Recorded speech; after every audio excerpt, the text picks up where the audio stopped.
Үзэгч та бүхэн сайхан амарч байна уу? Сар шинийн өдрөд зориулсан амралтын цэник хөтөлбөр үрч байна. Амралтын цэник хөтөлбөрийн гахаа жилийн дугааруудаас үзэгчдийн таалалд хамгийн их нийцсэн ярилцлагуудаас төвөрлөн хүргэж байна. Тэгэхээр үндэсний хөгжмийн зэмсэг рок урсгалыг хослуулсан дөхөв хамтлагийн амжилт гахаа жилийн тод өнгийн нэг байлаа. Тус хамтлагийн продюсер Монгол Улсын гавьяач жүжигчин Даш Дундаг Монголд Европын соёл хэд их дэлгэрвэл үндэсний хэв шинж өөрчлөгдөх аюултай гэдгийг анхааруулж байсан. Мөн нэг зорилгын төлөө 30 жил доктортой урагшилсан харан хамтлаг урлагт хагас сэргэлжилтийн зохион байгуулалтад ажиллавал хол явдгаа гэж онцолж байсан юм аа. 30 жилийн өмнө та бүхэн хамтлаг байгуулж байхад харж исэн тэр алсын хараа зорилго өнөөдөр эргээд харахад биелж чадсан болов эсвэл тэрнээс илүү их амжилтанд хүрсэн болов? Ер нь хүмүүс аливаа юмд шунал гэж байдаг тий. Гэхдээ тэр шунал нь өөрөөр одоо тайлбарлав. Бид нар энэ дуу хөгжим, шүлэг зохиох, хөгжмөө найруулах энэ дэр бол шунал барагдчихгүй. Тэгээ үнэхээр бид нар бас хийсээр явна. Дахиад шийхч болно. Тэгэд одоо хийж бүтээх гэсэн ирмэлзэл дүүрэн цаашаага бид нэр өнөөдөр 30 жилээс хойш бид нэр цаашаага 10, 15, 20 жилийг бид нэр бас харахыг хүсэж байна. Ер нь ямар ч хүнд тийм ээ нас нь хүрдгүү гэвч хийж бүтээе гэвэл урлагийн хүн яг ямар байх хэвтэй. Өмнөх нийгэмд одоо байгуулагдсан хамтлаг гэж та ярьж штэ дөрөв бас.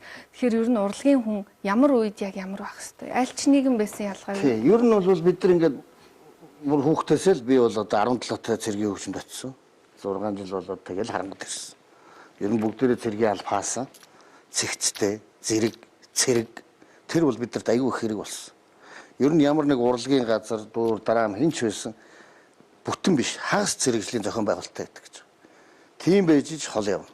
Германд 97 онд Монголын соёлын өдрүүд гэж очиж чад ардын дуу жиншуулах дараагийн чатар манай гурав очиж бид нар тэнд үлдээд тэгээд одоо сэтгэл зүрхний аз гэх юм уу юу гэх юм. Германы хоёр том компани ивент тэтгэгчээр 2 CD гаргаж ирсэн. Германы тэр судлаач нь гэж хард рок гэхээс илүү танах бол классик рок байна. Тэгэхээр танаа энэ аялгау ямар гоё юм бэ гэж хэлчихээ явсан баг. Тэгээ үгийг чинь ойлгохгүй ч гэсэн энэ аялгауч аюу гоё аюу бараг ингээд сэтгэлээ үгийн хэрэггүйгээр ингээд аян ингээд хүнд агуулга ойлгуулад байна гэж хэлчихэд явсан чинь маргааш нь хоёр компани ивент итгэх болсон. Шиврэ бораны шивнэ сэтгэл нэгийг шивнэт байна амраг хонгорч хийнэ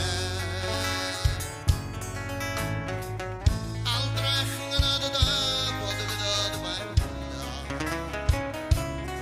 Одоо солиошд гоё вэ? Манай хамтлагууд маань ч гоё байна. Ганцхан дутагдал байна.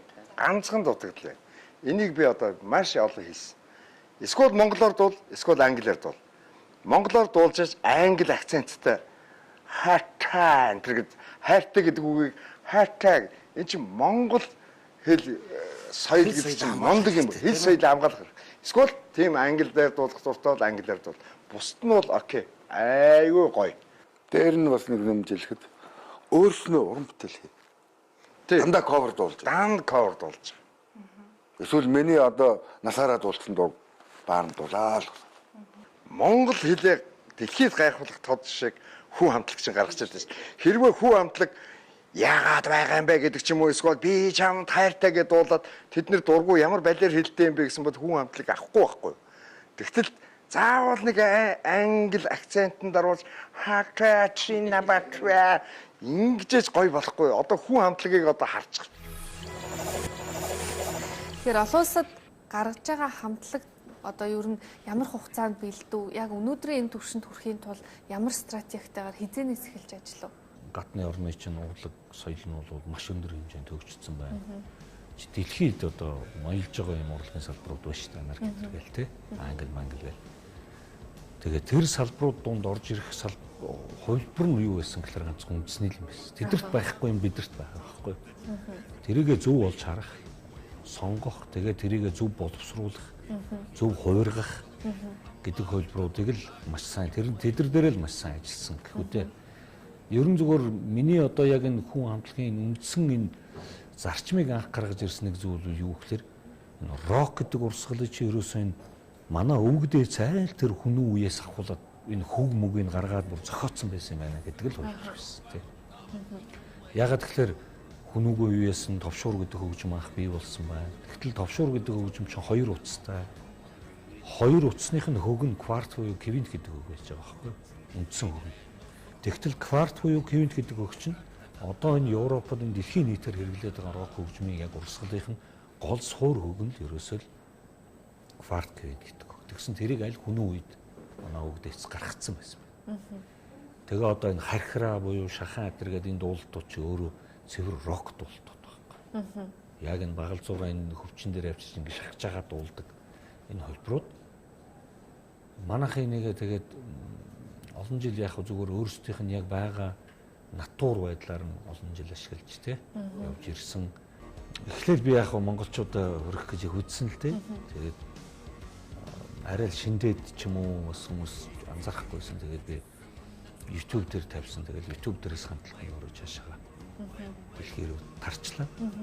Тэгвэл яг энэ дээрээс нэг юм асуумаар байна. Одоо орчин үеийн рок попын урсгал бусад урсгалуудтай өрсөлдөх хэмжээнд үн цэнтэй одоо чанартай байж чадж гин үү та юу гэж харж байна? Ерөнхийдөө урлаг гэдэг чинь өөрөө ард түмнээ дагуулж явах ёстой зүйл л дээ. Тэрнээс дагаж явах ёстой зүйл нь биш. Дагуулж явах ёстой зүйл гэдэг маань юу гэвэл ард түмнээ хөгжүүлэх л ёстой зүйл. Тэрийгээ дагуулж явж хөгжүүл дээш татаж авч явж явах ёстой. Тэгтэл яг тэднийхэн төвшөнд ч юм уу тэднээс арай жоохон дор төвшөнд очичхад урлаг хийгдээд байна шүү дээ. Энэ нь болохгүй. Энэ чинь бол буруу байхгүй. Би зүгээр өөрөө боддог л доо Европын олон улсын янз бүрийн урлаг орж ирж байгаа сайн. Гэхдээ хэтрүүл энэ бас буруу. Их орж ирэх тусмаа чинь хандлага хүмүүсийн сэтгэн бодох чадварын үндэсний хэв шинж гэдэг юмнууд ч алдагтай байхгүй болоод ингээд эхлэн шүү дээ. Эн чинь ерөөсөө улс орныг одоо ийм л юмар эзэлж штэ. Одоо дайн бол ерөөсөө урлагийн дайн штэ. Эдийн засгийн дайн. Тэрнээс биш энд ямарваа нэгэн буу зэвсэг бариад байлддаг үе одоо байхгүй штэ. Тийм учраас энэ улс орныг эзэлдэг ганц бодлого чинь ерөөсөө энэ кино урлаг байна. Энэ рок поп урлагууд нь байна. Тэ? Ийм юмараа л одоо улс орныг байлдан дагуулж эзэлж штэ. Тэгэхээр авторт Lucasfilm-ийн захиалгаар хүү хамтлагийн хар аянга дуу Star Wars Jedi Fallen Order видео тоглоомын дуу альбом ёсоор цацагдсан байна. Энэ видео тоглоом нь бол 8 сая гаруй хувь борлогдсон өнгөрсөн оны хамгийн өндөр хүлээлттэй тоглоомуудын нэгээр нэрдэгдэж байсан юм. Гэхдээ дууг монголоор биш зохиомол оддын дайны ертөнцид тохирсон шинэ хэлээр дуулсан байна. Хамтлагийнхан тоглоомд нийцсэн утгатай хөгжим дуу зохиохын тулд эхлээд монгол хэл дээр бүтээлээ хийжээ. За шинэ бүтээлээ Америк нэгдсэн улс, Европт хийсэн аялан тоглолтоороо тоглосон. Үүний дараа тоглоомын багийнхантай хамтарч үгийг зохиомол хэл рүү хөрвүүлсэн байна.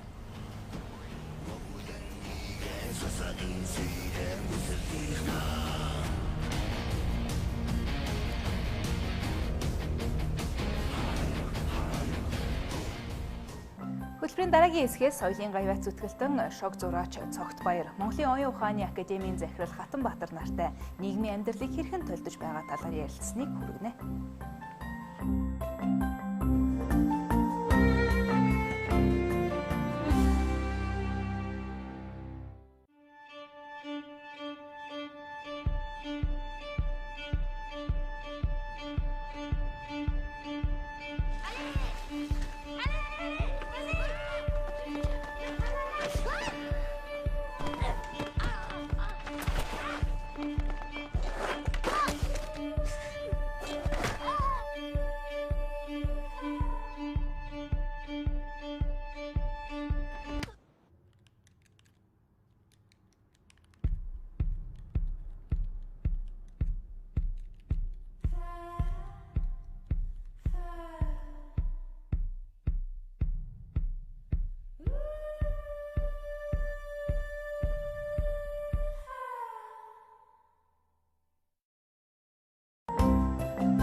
Шог зураач цогтойр социализмын үетэй харьцуулахад олон нийтийн сүлжээ ашиглан богино хугацаанд уран бүтээлээ олон нийтэд хүргэх боломжтой болсон тухай амралтын зэник хөтөлбөрт ярьсан юм. Харин Монголын оюун ухааны академийн үүсгэн байгуулагч Хатанбаатар хүүхдэд тооны хүр цээжлүүлэх хамгийн хялбар туршлагаас хуваалцлаа. Онцлог ярилцлагуудаас хүргэж байна. Олон улсын 58 тэмцээнд бид нар оролцсон. Одоо Америк, Англи, Герман, Швед, Япон, Солонгос, Энэтхэг гэд нэрлээд бол одоо олон улс орн байна. Нийт 58 олон улсын тэмцээнээс 1077 медаль хүртэж одоо 90 гаруй цом олон улсын цомыг хүртсэн. Өөрөөр хэлбэл одоо оюуны спортын шансаагаар бас дэлхийд ингээд тэргүүлээд тогтмол өсөлттэй амжилтыг гаргаад ингээд явсан. Тэгэхээр энэ амжилтыг гаргахад бас нэг хүний санаачлаг усмал одоо нийт хамт олонны үр дүнгээр би одоо хамт олонныхоо хүчин зүтгэлээр бид нар ийм сайхан амжилтыг гаргасан. Одоо жишээлбэл 1-р ангид дөнгөж ороод одоо 1 сар болж байгаа хүүхдэд яаж одоо бүх хүрдээн задлаа. Арга барилаасаа бидэнд бас ингээд мэдээж олон янзын арга барил байгаа. Тухайлбал одоо бидний хаалт. За язгуурын сургуулийн хувьд бол лаборатори учраас туршилт бас энэ дээр тодорхой хэмжээнд явагдаж байгаа учраас гол зорилго бол хүүхдэд даалгавар өгөхгүйгээр ачаалал өгөхгүйгээр үр дүнтэйгээр сонирхлын төрүүлэх байдлаар заахад оршиж байгаа юм л. Тэгэхээр бүхэл заагдж байгаа сэдвүүд бол ийм байгаа. Тэгэхээр 2-р ангийн хувьд бол хүрд үзэх ёстой. Гэвч одоо 1-р ангийнхан маань ангиараа одоо олон оронтой тооны үржирүүдийг ч гэсэн чөлөөд хүрд байтугай энийг бол төвөггүй хийж байгаа. Тэгэхээр энэ юу вэ гэхээр үндсэн аргачлалууд бол ингэ хүүхдийн сонирхол дээр тулруулах ёстой. Тухайн сэдв сонирхолтой үжиж л хүүхд төвлөрнө те. Одоо таблет төрөөд яа суудгүй, зурагт үзгээрээ ямар хугацаанд яа суудгүй. За тэгэхээр хүүхдийг 1-5 хүрдээ мэддэг гэж тооцъё. 100 хүртэл тоолдог гэж бодъё.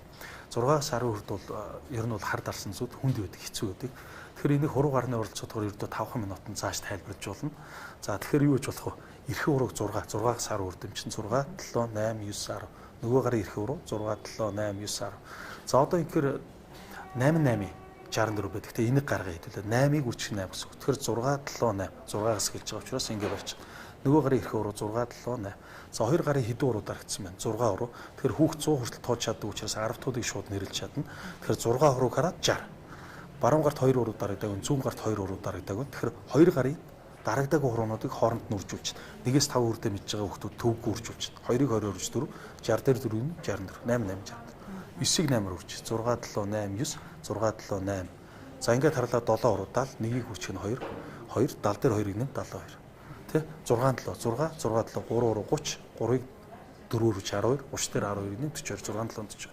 Гэрэнхий боловсролын сургуулиудад өнөөдрийн одоо тогтсон байгаа тэр арга барилыг өөрчлөх таавал мэдээж өөрчлөх шаардлагатай л гэж үзэж байгаа бах. Одоо үнийг илүү нэвтрүүлэх ч гэдэг юм уу арай тийм шинжилгээг авчирхад хэрэг хугацаа хэрэгтэй тийм хэрэг туршилт хэрэг одоо судалгаа хийх шаардлагатай болоо. Сая сүүлийн 3 жил би нийт 12 9 улсын боловсролын систем зөвхөн бүх насны боловсрол судлал гэдэг 9 улсад очиж энэ туршлага судалж явж байсан. Хуваараа болон одоо улсын шугамар. Тэгээд жишээ нь одоо Финляндд хүртэл хийж байгаа. Нэг хөтөлбөр хэрэгжсэн бол энэ 12 жил туршигдах ёстой. 12 жилийн дараа үр дүнгээ хэлсэн дахиад сайжруулалт хийх. Манайх шиг одоо ингээд ойрхон байдаг. Шол зураач хүн бол нөгөө аливаа үйл явдлыг илүү хөнгөн нарганч одоо юу гэдгийг тийм эерэг өөдрөг гэрэлтэй талаас нь илүү хүмүүст ойлгуулах гэсэн тийм оролдлогод хийдэг. Мэдээж сошиал орчинд ч юм уу хэвлэл мэдээлэлд бол тэр чигээр юм хар бараа мэдээлэл хангалттай их байна шүү дээ. Бүгд хийж байгаа. Гэтэл энийг нөгөө дуурахгүй байх хэрэгтэй биш л те. Бүгд л дуурж явах хэрэгтэй. Гэхдээ бүгд нөгөө нэг ингээд тэртээдэргүй муу байгаа юмыг улам уутгаад тэгээд тэргээрээ дамжуулаад нийгмийн сэтгэл зүйд муугар нөлөөлөд байвал бас таатай биш. Тийм учраас хошин шогч ч юм уу энэ төрлийн уран бүтээлчд илүү нөгөө талаас нь хүн энэнгээ нэгийг бодох ч байд юм уу те. Хөнгөн хэлбэрээр авчаад нэрээ тийм шүүгээд бодож тэр арга барил нь одоо надад одоо азар нөгөө аавжээс ч юм уу бурхнаас ч юм уу заяагдчихтэй. Тэгээд тэрийг л одоо үр дүнтэй хэрэглэхийг л хичээж хөдөлмөрлж явна. Тэгээд бас сайхан л да. Ер нь бол яг бас хичнээн хүнд хэцүү асуудал байсан ч гэсэн хүмүүсийг инээлгэнгээ ингээд цаагаар нь ойлгуулчихна гэдэг чинь бас тэр болгон байх боломжгүй төрөл болохоор заал хэнийг нь хийх хэрэгтэй тийм болохоор одоо бол би нэг хэрвээ хурдан зурж чадах юм бол 5-10 минутанд хэдэн мянга хэдэн 100 мянган хүнд хүрэх боломж нь надад нэг боломж байгаа болохоор энэс би хоцрохаарахгүй энийг заавал ашиглах хэрэгтэй. Тэгээд өөрөө сошиал орчны энэ нөгөө мэдээлэл хүрэх хурд нь ийм адилхан хурдтай болчоор бидний амьдрал өөр айгүй баялаг болж байна. Нөгөө сэтгэн бодох, хурд тэрийг гүйцэх хэрэгтэй. Тэр чигээрээ би бас өөрөө давхар хөгжиж байна. Тийм болохоор одоо нөгөө яа харахгүй л энэ нөгөө одоо орчин үеийн болж байгаа үйл явдлын нөгөө трендүүдээс хоцрохгүй байхаа аргагүй. Хоцорчхол юм бол чи өөрөө хоцрогцсон урамтай болчих гээд байгаа учраас би яалчгүй нөгөө хөшөө азаргаж ороос өмнө гэл ингээл хөдөлмөрлөхөөс өөр аргагүй. Тийм л шин чанар мэдрэж байгаа. Энэ боломж нь бол бүх уран бүтээлчд ижил байгаа гэдгийг хэлмээр. Сэтгүүл зүгээр бол одоо өдөртмийн одоо энэ сонины шог зургууд гэж ярьдаг л да. Одоо editorial cartoon гэж ярина, политика cartoon гэж ярина. Энэ ч одоо editorial cartoon гэхээр баг тоймчийн шог зураг гэж нэрлэж байгаа байхгүй. Энэ ч өөрөө Pulitzer-ийн шагналд дэвшдэг намнастаа хүртэл юм сэтгүүл зүүн том төрлөл л да. Тийм болохоор одоо би бол бас шинээр энэ сошиал орчин зурагдаг бас ийм одоо түрүүний ярьдаг нөгөө тренд шог зургууд гэж хэлж болно. Тийм шин төрөл эхэлж байгаа болов уу гэж надад бас бодогдоод байгаа байхгүй. Уламжлалт цаасаа хэл мэдээлэлээр дамждаг байсан энэ шог зургууд одоо нөгөө сошиал орчинд өөрчлөлт эхэлж байна. Та бүхэн мэдж байгаа меме энтер гэл янз бүрийн ийм хэллэгүүд, янз бүрийн ийм зураг, дуу, дүрс, аудиотой ийм хашигнол ийм зүйлүүд бол зөндөө гарсан шүү дээ. Photoshop ашигладаг, коллаж хийдэг те, зураг текст хийдэг. Зарим нь ч би бас ашигладаг л та гэрэн зураг дээр текст наахч байт юм уу? Эсвэл дан текст дээрээ гой хашигнал хийх ч юм уу. Энэ нь бол өөрөө бидний амьдралд гарч ирж байгаа шин төрлүүд байхгүй. Шог зурагч ч юм уу, хашин шогийнхан нөгөө ийм сэдвээ олоход ийм зовж шаналдаг, бүр хүч гаргадаг нэг тийм сайхан нийгэм ирээсэй л гэж хүсдгэлдээ яаж ч явдаг. Одоо бол ингээл хаашаа хаана баг ингээл байгаа юмыг зурчаар хошин шиг болчих гээд байна шүү дээ. Улс төр нь хошин шиг болсон. Бидний амьдралын хэмнэл энэ зүйлүүд нь өөрөө ийм хошин шиг те ийм байж болохгүй хэмжээнд бус хүмүүс харах юм бол энийг харж юм уу гайхахаар игдүүцгээр тэгэхээр энэ бүхэн хурдан төргийн засагтаасаа тэрийг засахад айгүй том хөшүүрэг болох сайн зөв сонголттой хүмүүс хийгээсээ шин залуу шин хүчнүүдийг одоо юу гаргаж ирээсээ мэдээж эрдэм боловсролтой улс орныхоо төлөө хийх хувь гэхээсээ илүү улс орно гэсэн ийм сэтгэлтэй ийм хүмүүс бол бий. Түмэн торог компани сүүлийн 3 жилийн хугацаанд 20 гаруй торог даавуу хээ зохиож Монголдо оюуны өмчийн гэрчлэгээ авчээ. Тус компани шинэ оны эхэнд бүгд найрамдлагын ард улсаас оюуны өмчийн гэрчлэгийг аваад байна. Торгоны хээгээ Монгол зураач дизайнеруудтай хамтран гаргаж үйлдвэрт цөөн тоогоор захиалдаг юм байна.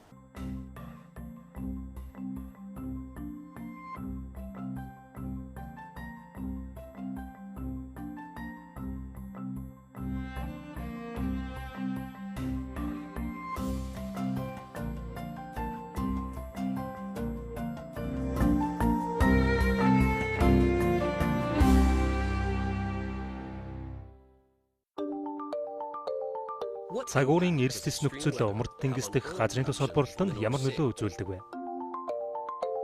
1 песогийн татвар нэг үеийн хүүхэд бүрийг хамгаалахад ямар хувь нэмэр болж байгаа вэ? Бидний худалдаа авч буй зүйлсийн 70%-ийг ачааны машинаар тээвэрлэдэг юм бол жолоочийн хомсдолд орвол үн ханш яаж өөрчлөгдөх вэ? Талхны хомсдол хэрхэн дэлхийд дахныг хамарсан улс төрийн хувьсгал өгдөв. Манай гариг амьд уялдаа холбоотой. Зогсолтгүй шилжин өөрчлөгдөж, дасан зогсож өссөөр байна. Том жижиг бүхий л үйл явдлууд эргээд ямарваа нэг зүйлийн шалтгаан нь болдог. Bloomberg-ста онцгой үйл явдлуудын холбоо хамаарлыг цаг тухайд нь ажиглан судалж, тайлбарлан таниулах болно. Яг л тань шиг хүмүүсээс бидний бизнесийн амжилт ихтэй. Та ирээдүйг нэгтэлж, шинжилэл авчрах технологиг бүтээж, дэлхий дээрх хамгийн төвөгтэй асуултуудад хариулт өгөх мэрэгжлийн ойлголтуудыг судлах болно. Зорилгоо илүү ухамсарласнаар асуудлуудыг шийдвэрлэхэд өөрчлөлт эхэлж, учрыг нь ойлгож, нийгэм дэвжин дээшилдэг.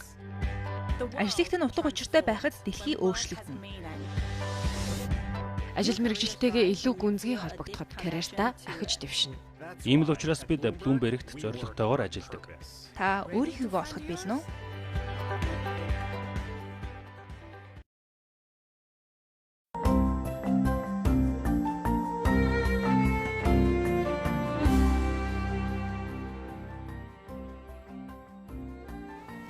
Төрийн саяхалт зохиолч Ламсүрэнгийн Хүрэн морь найраглалаас сэдвэлэн бүтээсэн Хиймэр кино Германы Олденбург кино наадмаас кино урлагийн амин сүнс шагнал хүртэж San Diego International Film Festival-ийн шилдэг киногоо шалгарсан. Уг кино нийт 1 тэрбум төгрөгийн зардлаар бүтсэнийг кино найруулагч, продюсер, Монгол Улсын соёлын тэргүүний ажилтан Эрдэнэ Бэлэг ярьсан юм. Мөн бид дэлхийн шилдэг балетчдын нэг Монгол Улсын гавьяа жүжигчин Алтан Хуягтай ярилцсан. Тэрээр сонгодог урлагийг нийгмийн бүх давхаргад таниулах хэрэгтэй байгааг онцолж байсан. Монголын урлаг соёлыг дэлхийд таниулж яваа эрх мөдтэй хийсэн ярилцлагыг хүлээн авна. Ерөөсөө хүн болгоны хаалга тэр гэр хороолж байна уу тэр хаалгыг бид нар онгойлгох хэрэгтэй. Тий, яагаад гэвэл энэ жишээ нь заавал хүрээлэл гэдэг бол энэ бол ерөөсөө баг хоцрогдсон байх гэж би бол хэлмээр юм л да. Өнөөдөр би балет хүн бүхэнд зориулагдсан урлаг гэдэг өнөөдөр 60 настай хүн ч нөө 80 настай хүн балетын дасгал хийж болно. 8 наснаас балетын тавилж явж байдаг. Тэрний хүүхдийн хөтөлбөрөд сургалтын системд бид нэр одоо ямархуу байх гэсэн. Жишээ нь Монгол улсын хэмжээнд гэдэг авах яг стандарт буюу одоо би ч одоо хөгжим коллежид төгсөж байсан. Бид нар сайнтай муутай нэрх сайн ярих хэрэгтэй гэдгүүтэр яг тэр гарын авлага өнөөдрийн хэмжээнд гэхэд бол бүрэн байхгүй харин мундаг багш нар байсан. Одоо миний багш ташлаа багшаас авахгүйлаад ингэж яах шиг л те нар манд багш. Эдгэр маань тэнд сурсан тэрийг ирээд яг үдсэн харснаар суулгуулаад ингээл явж байдаг.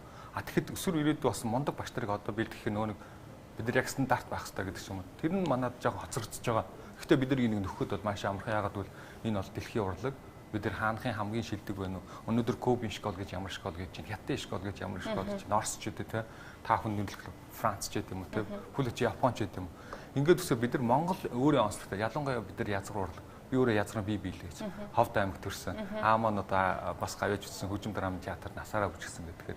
Энэ болгоныг уйдлаад бүх бүжгийн суурь бол ерөөсөө балетын дасгал болж байдаг. За яг хав дасгал гэхэр чинь ерөөсөө хүн болон дэлхийд даяар адилхан байгаа. Таны хөдөлгөөн ч гэсэн адилхан. Би хоёр мөштэй хоёр гараа та ингэж хөдөлж чадна те. Тэрнтэй адилхан яг суурь болгож байгаа юм чинь өнөөдөр Монголын язгуур урлагч хүртэл дэлхийн хэмжээний стандарт хүрэх боломжтой.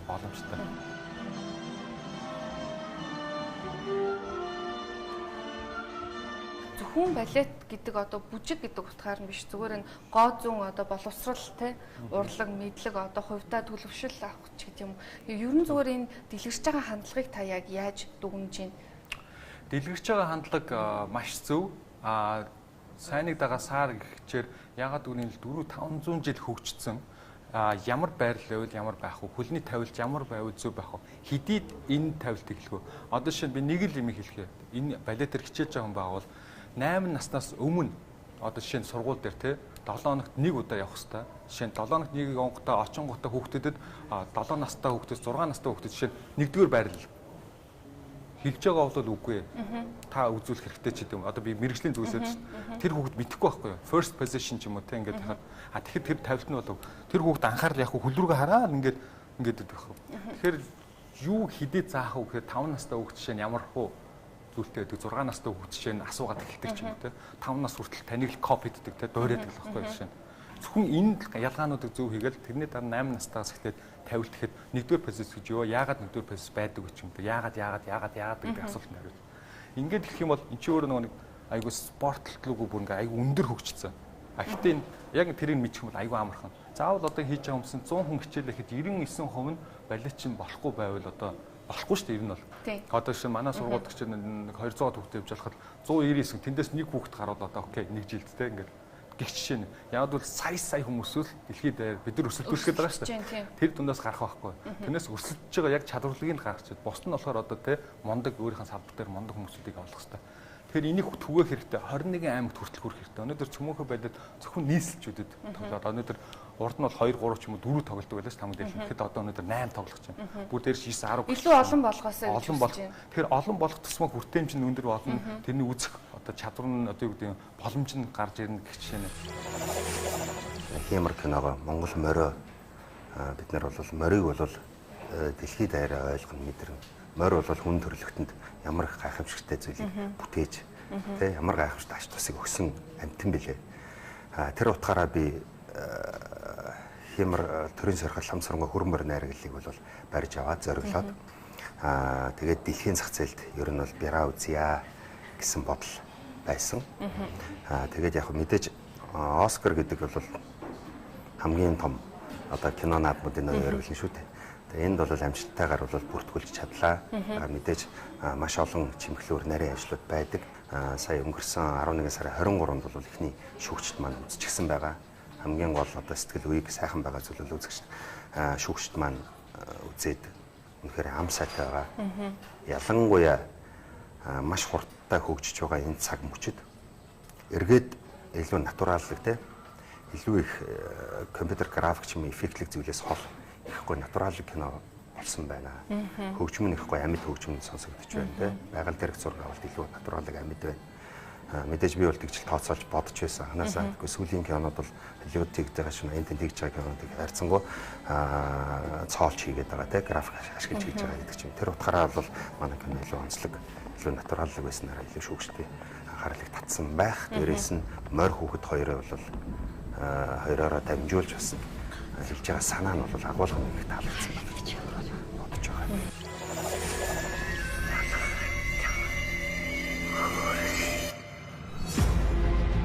Монгол морь.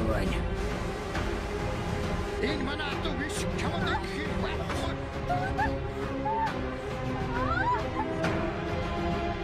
Та байхгүй гэж байна. Тэр хаа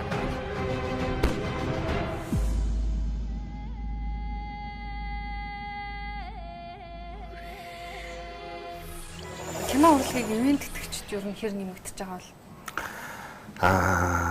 мэдээч том сонирхол байна уу хүмүүст? Байна. Бага учраас миний кино бас нэг жишээ нэгээд явж шүү дээ. Бас тодорхой хэмжээний зарим нэг томоохон компаниуд ч юм уу жоохон кино гэхээр нэг жоохон тийм дургуйцах юм уу тиймэрхүү айс анзаарагддаг. Тэр нь яадаг вэхээр зэрэг бас зарим уран бүтээлчд маань ч юм уу уран бүтээл хийж байгаа нөхдүүд маань уулзахдаа ярихтай их гоё төсөөлөлтөд ярьчаад гэрэг контракт хийчихэд хийсэн уран бүтээл нь яг тэр болгон стандартанд нүрдгүү ч юм уу те тэр зүйлээс болж холдож байгаа юм шиг санагддаг. Гэхдээ яг энэ бол зүгээр хоёр байгуулагч юм уу хоёр уран бүтээлч тухайн байгууллагын хоорондын үүсэж байгаа асуудал. Хамгийн гол нь бид нэр яг зөвхөн энэ дөрвөн уулын голдол сэтгэл энэ дотроо л буцлаад байна. Одоо бид нэр яг үнийг хэлэхэд хэлээ сурах хэрэгтэй жүжигчд маань хэлээс миний ч гэсэн ялгаагүй би одоо ингэж ойлгож эхэлж байгаа байхгүй юу? Бид нар хилээ сайжруулад мэрэгжил одоо гадны янз янзын уран бүтээлчтэй уулзаад тий туршлага солилцоод ингээд явахаар шал өөр өнцөг олон хаалгууд нэгдэж эхэлж байгаа. Тийм учраас уран бүтээлчд маань мэрэгжил авиас чадвараараа хаач гологдохгүй. Бид нар угаасаа ихэнх жүжигчд маань бол Орос школтой гэж ярьдаг тий. Тэгэхээр дээрээс нь манай монголчууд өөрсдөө асар их потенциалтай хүмүүс. Ямар ч ялангуяа жүжигч хүмүүс бол ямар ч төсөл хуваараа тоглох чадвартай. Жишээ нь гадны жүжигчд бол жишээ нь маш олон каскадерууд хэрэглээл ингээд тоглолдог. Манай Монголд бол тийм боломж ч байхгүй өөрсдөө тий каскадерээ аваад тоглох тийм илүү зардал гэдэг ч юм уу тийм ховор. Тийм учраас манай монгол жүжигчд бол бүх юмдаа өөрсдөө гар хөлөөрөө өөрсдөө дарайл ордог. Учраас Монголын жүжигчд бол авиасараа дутхгүй гол нь менежмент гадагшаа дэлгэр рүү гарах холбоо сүлбээ энэ дээрээ жоохон анхаарч үлдээл явж байгаа гэж байгаа шүү дээ. Амралтын цэник хөтөлбөр угсаатан судлал аялал жуулчлалын сэдвээр үргэлжлэн Чингис хааны үеэс тархсан улсууд Монгол угсаатны ижил орсон эсэх эргэлзээтэй гэж угсаатан судлаач Бямдорж үзэж байгаа. Харин Монголыг зорьсон жуулчид нүүдэлчин соёл иргэншлийг их үзэхээр ирдгээ гэж аялагч Ганхүү онцолж байлаа.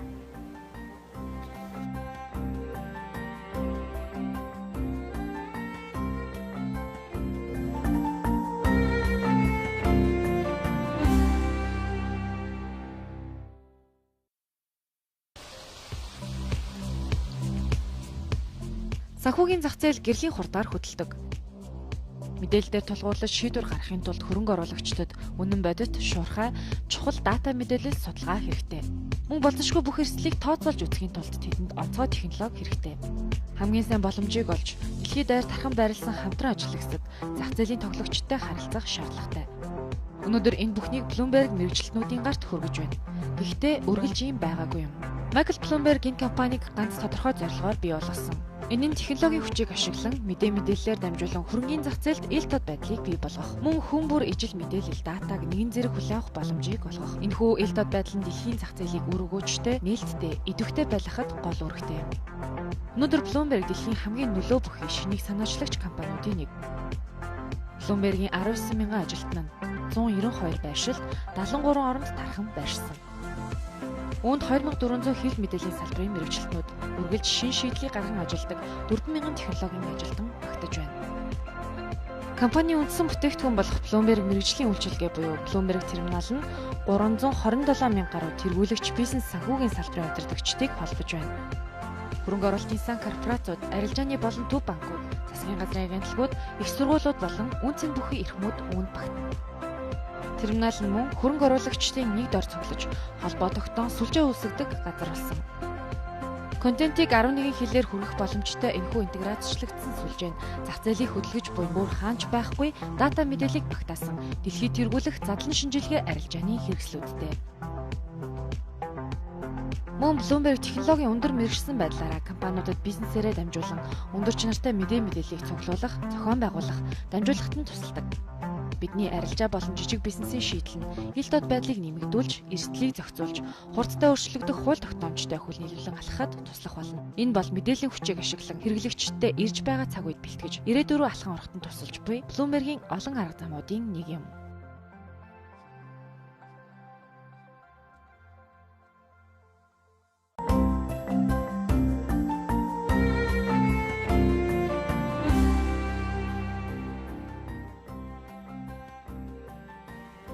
Амралтын өдрөө Bloomberg-тэй хамт өнгөрөөж байгаа танд баярлалаа.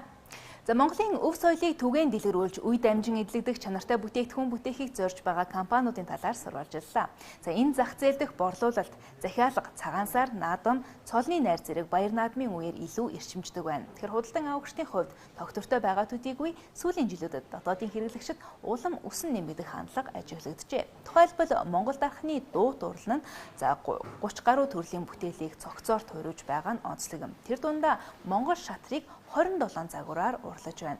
Монгол иж бүрдэл нь 170-аас 230 сая төгрөгөөр үнэлэгддэг юм байна. Тэгэхээр компаниуд мөнгө, алт, шүр, мод зэрэг түүхий эдийг ихэвчлэн дотоодын зах зээлээс татдаг. Тэгэхээр чанартай бүтээгдэхүүн гаргахад 999, 925 сорцтой мөнгийг ашиглах нь чухал төдийгүй. За Монгол өв соёлыг хадгалсан нарийн хийц үн өсгөхөд мөн нөлөөлдөг байна. Тухайлбал Дарган гоёл компани 10 гаруй төрлийн бүтээгдэхүүн зах зээл нийлүүлдэг. Ган дөрөвтэй луут хийцийн мөнгөн эмээл нь 30 сая төгрөгөөр үнэлэгддэг юм а. Тэр уламжилт гэлтгүй шин технологи нэвтрүүлэн цахим маркетинг үзэсгэлэн зэрэг сувгаар дамжуулж гадаадын зах зээлд Монгол брендийг гаргах боломж дүүрэн байгааг нүүлгчний соёл компани онцолж байна. Тэр компани шин технологи ашиглан гоёл чимэглэлийн Монгол брендинг үүсгэн зах зээлд өрсөлдөх зорилготой ажиллаж байгаа юм. Тэдний уралсан мөнгөн аял гэхэд 45 сая төгрөгөөр борлуулагдаж байжээ.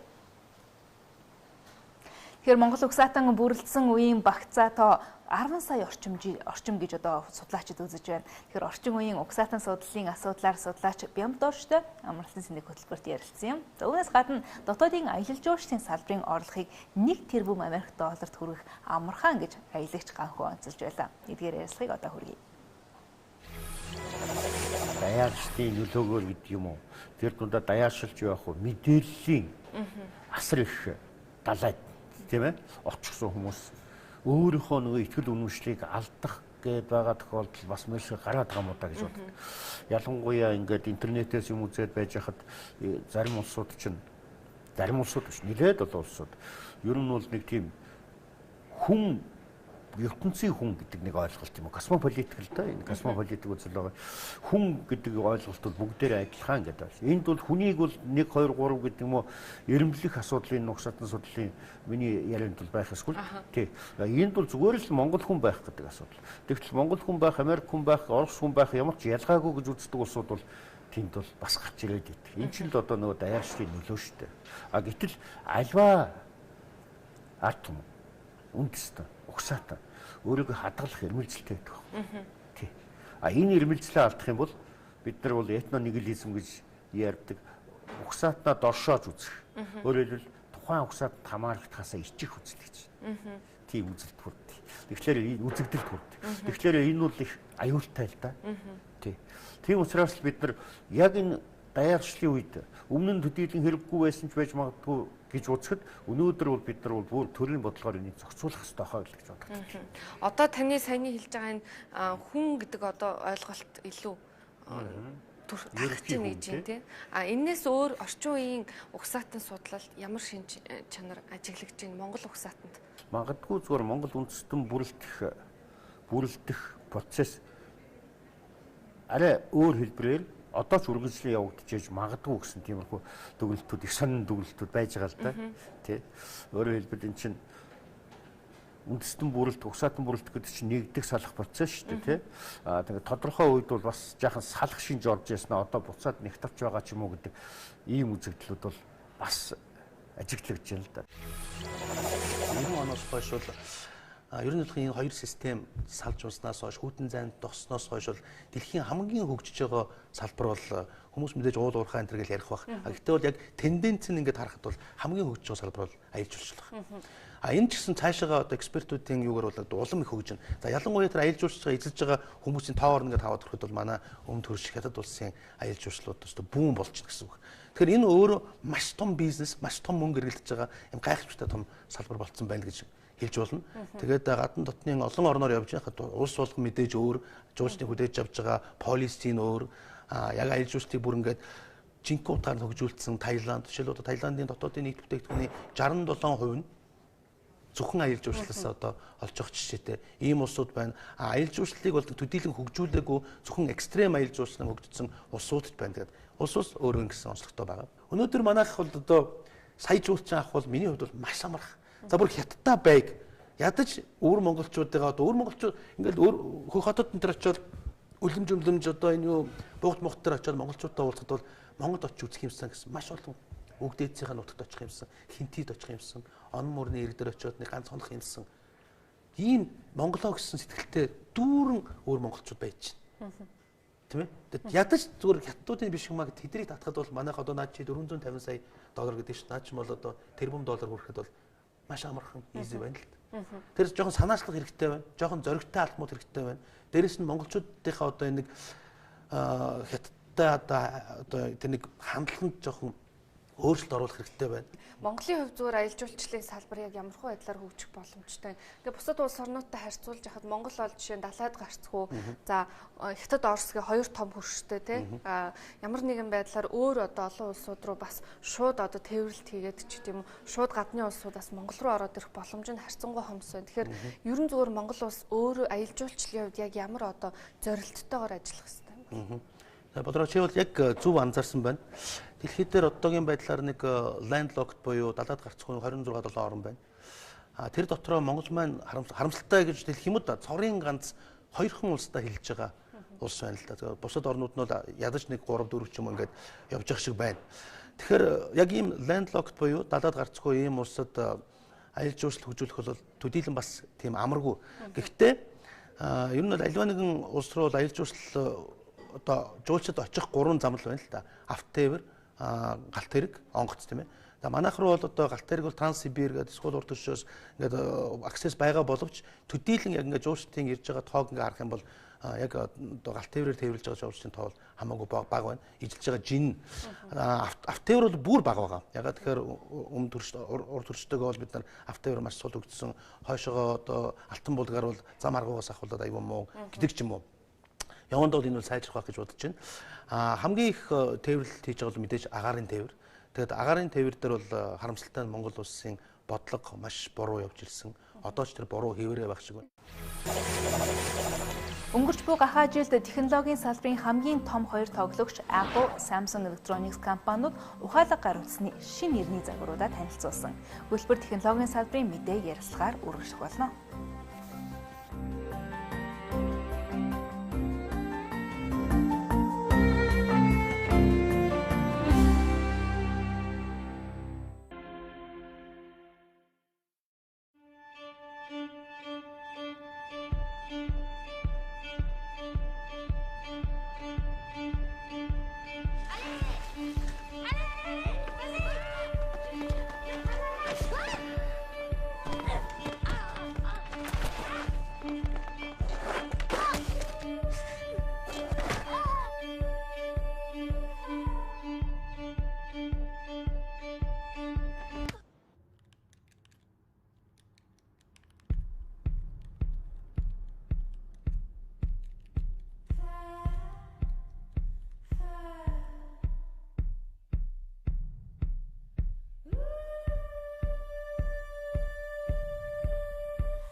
За досоодод интернет хэрэглээ нэвтрээд аль хэдийн бараг 30 жил өнгөрсөн ч одоо Кирн ахуйн хэрэглээний төвшөнд ашиглагдсан хэвээр байна.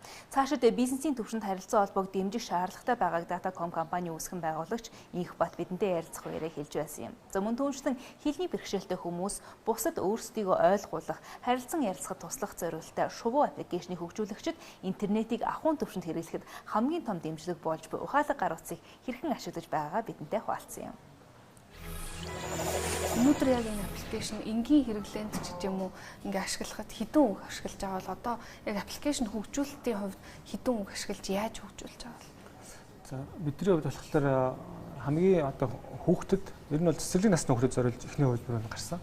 Тэгэхээр хамгийн түгээмэл хэрэглэгддэг үгийг бид нар өөрсдөө цэцэрлэг насны хүүхдүүдээр судалж байгаа 500 орчим үг сонгож гарч ирсэн. За нэгдүгээрт нь мэдээж төлөөний үгтэй миний чиний таны тэгээд нөгөө үний одоо анхан шатны хэрэгцээг жилж болох нэг хоол унд тэгээд нэг ойр зур сэтгэл хөдлөл нэг айх, ойлгох, өвдөх, халууцах хөрөх гэх тийм үнүүдийг багтаасан 500 орчим үгтэй байгаа. Цаашдаа энэ аппликейшнийг яг ямархуу байдлаар хөгжүүлж болох бол ер нь зүгээр одоо ингээд аппликейшнийг хөгжүүлэх явцад энэ дээр нэг анхаармаар юм байна. Эсвэл манай нийгэм чинь бас нэг ийм нэг сул талтай, эсвэл нэг ийм юм дутагдaltaй байд юм байна ч гэдэг юм уу. Тэгээ тийм зүйлүүд юу болж харсан байна? Аппликейшн нөгөө бүх насны хүмүүс хэрэглэх талаас нь бас цаашаа сайжруулах юм бэлээ нөгөө үгээ сайн баялаг болгох тий.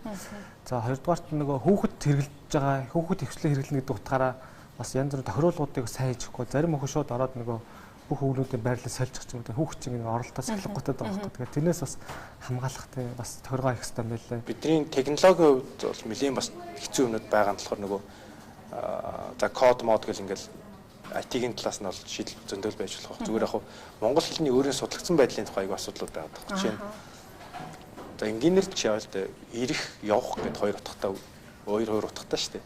Тэгээ тэрийг яаж зургаар илэрхийлэх вэ? Тэрийг яаж 3 настай хүүхдэд ойлгуулах вэ гэдэг чинь өөр аягүй том одоо философийн асуудал болчиход байгаа байхгүй. Яа тэгэхээр яаж монгол хүний сэтгхүүд тааруулсан зураглалуудыг хийх вэ? Одоо энэ та ингээд видеон дээр сая харлаа л тийм ингээд зургнууд ингээд харахаар 3 настай хүүхдэд ойлгохдаг байх хэвээр маш энгийн функцтэй байх хэвээр. Тэгэхээр бид нэр тэрийг яаж одоо энийг хүн болгонд ойлгохтойгоор уншвал хийх вэ тий?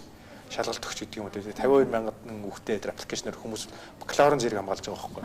Тэгээ бидний урт хугацааны зорилго бол за арайч бакалаврын зэрэг хамгаалах хүүхдэд 10 жил төгсөд болмоор байх энэ аппликейшнээр. Тэгээд төрийн болон хувийн хвшлийн альч байгууллагад очсон энэ аппликейшнийг ашиглаад энэ үйлчлэлд ямар ч төрлийн үйлчлэгийг авдаг байлмаар байна тий? Данс нийлгэх, карта алга болох, иргэний үнэлгээг авах гэх ингээл бүх төрлийн үйлчлэгийг авдаг тийм.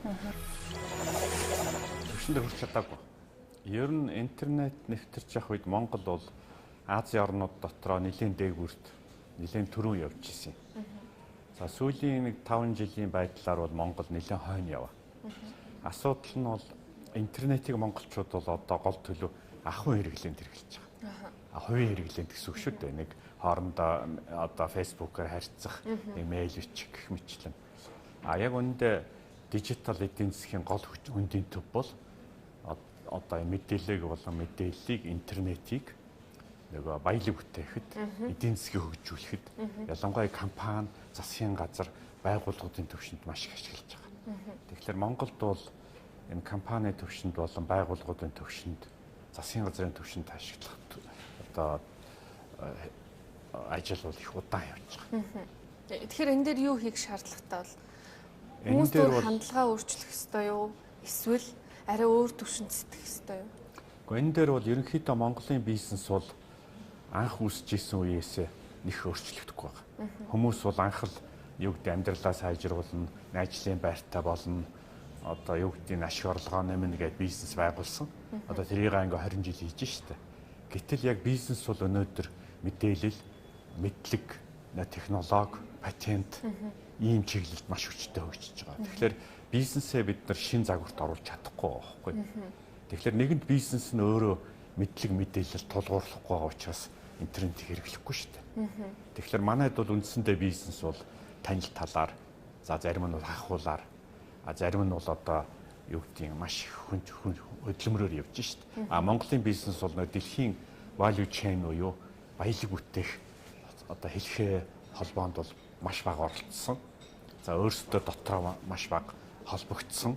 Бид нар хамтын ажиллагаа их султай. Тэргүй үйл өөр Монгол бариаттайгаа холбоогүй.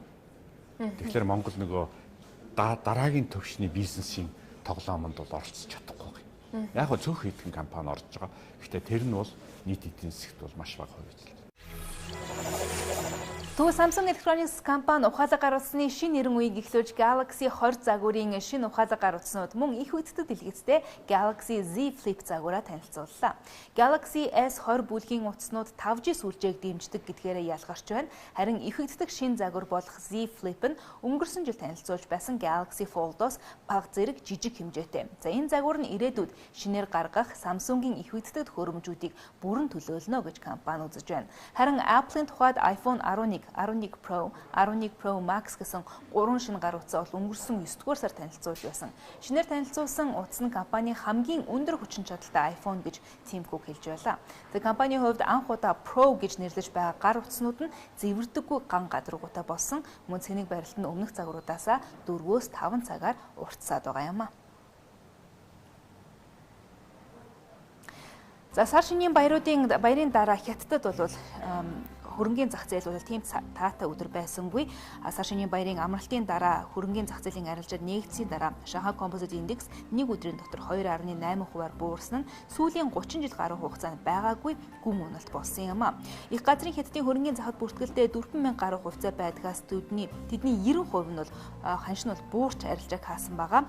Гадаадын хөрөнгө оруулагчдын зүгээс бол нэг өдрийн дотор 1.7 тэрбум Америк доллар үн бүхий хувьцаануудаа бол зарах захиалга өгсөн энэхүү хувьцааны уналтад гол нөлөөг үзүүлжээ.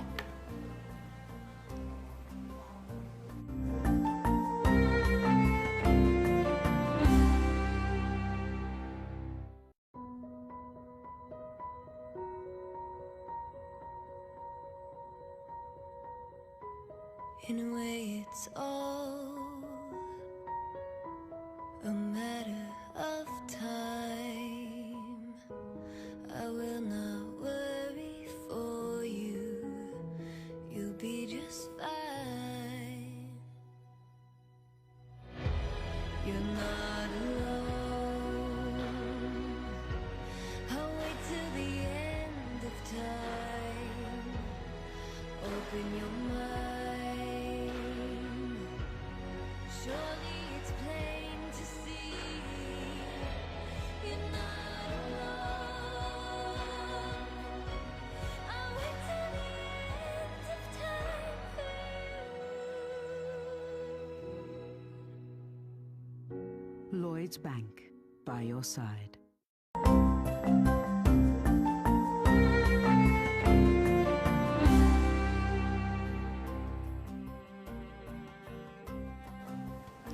Тэгэхээр NBA-гийн 69 дахь удаагийн бүх оддын тоглолтод хамгийн их өгүүлэгдсэн хүн нь алдар цагсан бөмбөгч Kobe Bryant. I'll never get to see my baby girl walk down the aisle, have a father-daughter dance with her daddy, dance on the dance floor with me, or have babies of her own. Gianna would have been an amazing mommy. She was very maternal ever since she was really little. Gigi would have most likely become the best player in the WNBA. Post-up moves, footwork, and sometimes the triangle. At first, it was an aggravation.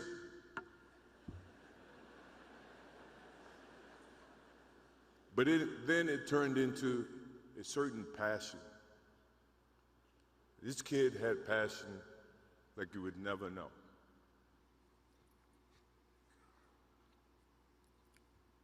Now he's got me. I'll have to look at another crime meme for the Knicks.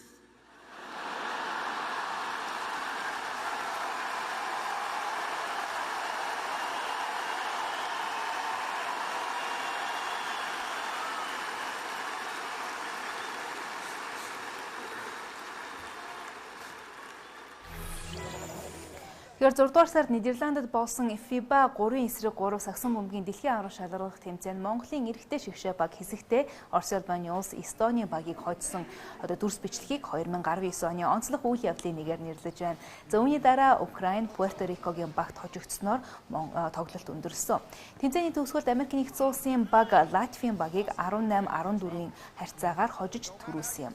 За үүнээс гадна Монгол улс түүхэндээ анх удаа багийн спортоор Олимпиад оролцох эрхээ авсан. Тодорхойлбол FIBA 3-9-3 төрөлд манай улсын эмэгтэй шигшээ баг Токио 2020 Олимпийн наадамд оролцохоор болоод байгаа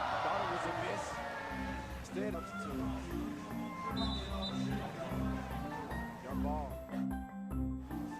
Мөн спортын салбарын ололт амжилтаас дурдахад олон улсын спортын сэтгүүлчдийн холбооноос зарласан спортын гэрэл зургийн алтан агшин дэлхийн уралдаанд 125 орны уран бүтээлч өрсөлдснөөс Монголын гэрэл зурагчин Гамбатын уурга шүүрлээ бүтээл хүрэл медаль хүртсэн. Тэгэхээр бүтээл төрсөн түүхийн талаар түнтэй ярилцсныг хүлээн авна уу?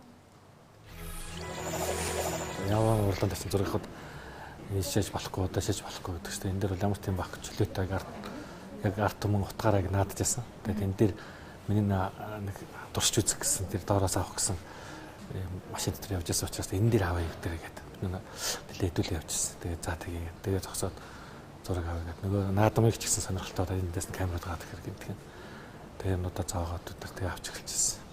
Энэ үнцгийг харахаар та бас доор өнцгөөс авна гэж хэлсэн. Яг харахаар морин их үргэж байгаа харагдахгүй байна л да. Ямар техник ашиглаж байгааг нүгээр бас сонирхолтой үнцэг харагдчихсан. Ерөөс энэ зургийн онцлог нь тийм байна. Ер нь монголчууд бол уурга шүржээ зургийг маш их авсан байдаг. Гэтэ голдуу холоос авсан. Бүр том дурангаар холоос мориндоо хүргээхгүй саад болохгүй гэдэг. Тэгэнгүүт олон улсын спортын гэрэл зурагчид болохоор нөгөө давуу эрхээ ашиглаад гэдэг ч юм уу. Тухайн холбоон гэрэл зурагчид нь хоккей болоох шайбны дээр доторх хотроос юм зооцсон байдаг шүү дээ. Тэгээ ас удирдлагаар авч яадаг. Тэрийг эсвэл төвшин баярын дээрээс авсан зураг гэдэг чинь бүр тайзнаас ингээд авч. Тэр техник ашиглах техник нь манай Америках гэдэг манай яхнада бэлгэлсэн байсан. Тэгээ яг энийг ашиглаж өөр онцлохоос тэрийг тавих зөвшөөрөл авахтай хэцүүдэг. Тэгээ Монголынхаа энэ уралдаан тэмцээн дээр юм турч үзье гэж бодож байсан. Тэгээ үндэсний бүхний дэвж байгаа зураг нэг тэр доороос нь авдаг ч юм хэрэг бас тэр жуулаан цацж юм дотор тэрийгээ тушаад байх юмгүй. Тэгээ энэ нэг тухайн үед тэр таарад энэ уурганаас 2 төвөлтэй нэг 40 см зай давхруудаа танд өргөн үнцгийн дурангаар авчаад өөрийнхөө том дурангаараа холоос авсан. Зэрэг нөгөө 2 зэрэг дараад тэгээ энэ өргөн үнцгээр авсан болохоор морь яагаад өрөхгүй нэгд тэр гадных их гайхсан. Морчин өрсөн Монгол морчин бүр унганаасаа эхлүүлээд хээрийн бэлчээрээр өссөн. Ямар ч нөгөө чулуу нүхийг харж тавьж яадаг, ямар ч утгатай тавьж байсан. Тэр утгаараа Монголны адуу хөл айгуу тийм сайн байдаг. Одоо чинь арабын адуу ч юм уу, бэлчээр фермерийн адуу болохоор зэрэг уралтгаар студент дотроо ямар ч саад газар уралт нөхөө саадтай Монгол наадамд уралтгаар хөлгөө болчиход байдаг. Ялгаан тэр юм бэл. Унаг байхаас эхлээд нэг үгээр л баг 3D гэж халж яд юм ааш. Уралдаж байхдаа замынхаа саадыг харж яадаг учраас тэнд чулуу байхад хязгаарч дайрдаг саадуучтай гэдэг. Тийм учраас би аппаратаа нэмэг ажил тэгэхээр наа нэг жижигхэн чулуу тавиад авсан. Тэгээд уурганы нөгөө талаар тавих учраас шүүрэг нь нөгөө талд нь аппаратаас учраас нэг л ямарсан морь өрөхгүй гэдэг талаас нь харж авсан. Тэр олон бүтээлээс ягаад энэ онны бүтээл шалгав. Энд чинь дэлхийн хэмжээний маш олон мэргэжлийн гэрэл зургийн агентлагуудын лидер зурагчид оролцож байгаа. Спортын яг би мэдээж олимп зураг авч ирсэн өөр зураг явуулж болох байсан ч гэсэн тэр өөр зураг хэцүү. Тэр утгаараа би Монгол ахуй оруулъя гэдэг юм. Спортын экшн гэсэн төрөл учраас спортын зураг байх хэрэгтэй. Энэ өөрөө уралдаан наадам гэдэг. Тэгээ энийхээ нэг тайлбар 20-30% олдох учраас тайлбар явахгүй тийм утгын сайхан дэлхийд таниулж бичүүлэх хэрэгтэй. Тэр нэгэн удаагийн оролдлогоор ингэж шүрдэг гэж би тайлбарлаж хэлсэн юм. Хоёрдугаар Монгол хүний ирэмгийг нэг морины Монгол морь мэдрэмтгий чанар Монгол адуучны ирэмбий байдал энэ зурган дээр бол энэ манай хөх тэнгэр гарсан байгаа. Сэрийтэл байгаа юм тийм уул ус гэдэг нэг бүх юмыг хамруулсан. Тэгээ тэр нэг сайн яг томоор харах юм бол энэ адуучин залуугийн нүрийн эмоц байгаа юм. Тэгээ тэр байгаа байдал хингийн тийм энэ бүхэнд л дэлхийд их анхаарал татсан юм шиг. Бүгдээрээ Хятад ард улс коронавирусын халдварын улмаас 2-3 дугаар сар зохион байгуулахаар төлөвлөд байсан урлаг спортын арга хэмжээ олон нийтийн үйл ажиллагаануудыг цуслаад байгаа. Улмаар Токиогийн Олимпийн ирэх орлох зарим тоглолтууд цуслагдаж дахин товлох шаардлага гараад байгаа юм. Тухайлбал бүгдээрээ Хятад ард улс, Австрали, Тайван, Таиландын эмэгтэй баг тамирчдын тоглолт Ухаанд зохион байгуулагдахаар байсныг Австральд болгон шилжүүлсэн. Түүнчлэн сагсан бөмбөг, боксийн төрлөөр Олимпийн ирэх олох тэмцээнүүдийг бусад улс оронд зохион байгуулахаар зохицуулжээ. Шинэ коронавирус SARS-тай харьцуулахад илүү их хохирол дагуулах төлөвтэй байгааг Bloomberg-ийн эдийн засгчид тооцоолоод байна. 2003 онд Хятадын дотоодын нийт бүтээгдэхүүн дэлхийн эдийн засгийн 4% эзэлж байсан. Харин өнөөдөр 17 болж хамаарлан нэмэгдсэн учраас бусад улсуудад тусах нөлөөнч илүү хөнөөлтөй байна гэж үзэж байгаа юм. SARS was a killer. SARS бол эдийн засгийн утгаараач тэр, шууд утгаараач тэр хөнөөлт дайсан байсан юм а. SARS буюу амьсгалын зочмог халтай хам шинж 2003 онд дэгдэж 800 орчим хүний амьд хүрсэн. Мөн Хятадын эдийн засгийн өсөлтийг бүтэн 2.1%-аар доош татсан. Тус улсын дотоодын нийт бүтээгдэхүүн 2003 оны 1-р улиралд 11.1%-аар өссөн бол 2-р улиралд өсвөл 9.1% болж саарч байжээ. SARS-ийн улмаас Хятад төдийгүй хөрш орнууд эдийн засгийн хохирол амссан. Гэхдээ дэлхийн эдийн засагт эзлэх Хятадын байр суурь бага байсан учраас үзүүлэх нөлөө нь харьцангуй хязгаарлагдмал байжээ. 2003 онд Хятадын дотоодын нийт бүтээгдэхүүн дэлхийн эдийн засгийн 4%-ийг бүрдүүлж байв. Өнөөдөр харин 17% болоод байна. Өөрөөр хэлбэл Хятадд үүсэх аливаа дөргөлт бусдад нь илүү хүчтэй мэдрэгддэг болсон гэсэн үг. Bloomberg-ийн эдийн засгчид болзошгүй нөлөөллийг харуулсан төсөөллийг гаргаад байна. Шинэ дэгдэлт Хятадын сар шинийн баяраар таарсан. Энэ нь Хятадд хэрэглээ оргилдоо хүрдэг үе юм а. Хэрэглэгчид зарцуулалтаа танах нь эдийн засагт нөхөгдөхгүй хохирол болно. Энэ удаа тогтоосон хөл хорой нь 2003 оныхтай харьцуулахад илүү өргөн хүрээг хамарч байна. Тэгэхээр дэгдэлтийг богино хугацаанд зогсоовол 1-р улиралд өсөлт саарч 2020 оны төгсгөлөөр иргэн сэргэх магадлалтай. Ингэснээр бүтэн жилийн өсөлт 5.7% болох төлөвтэй байгаамаа. Энэ нь Bloomberg-ийн өмнөх таамгаас 1.2 пунктээр доогуурдан болж байна. Харин дарахалт үргэлжилбэл эдийн засагт илүү хүндээр тусаж болзошгүй байна. Хөрш орнуудад нь үүнээс ч хүнд цохилдуулах нэ. Ялангуяа Хонконг, Өмнөд Солонгос, Вьетнам.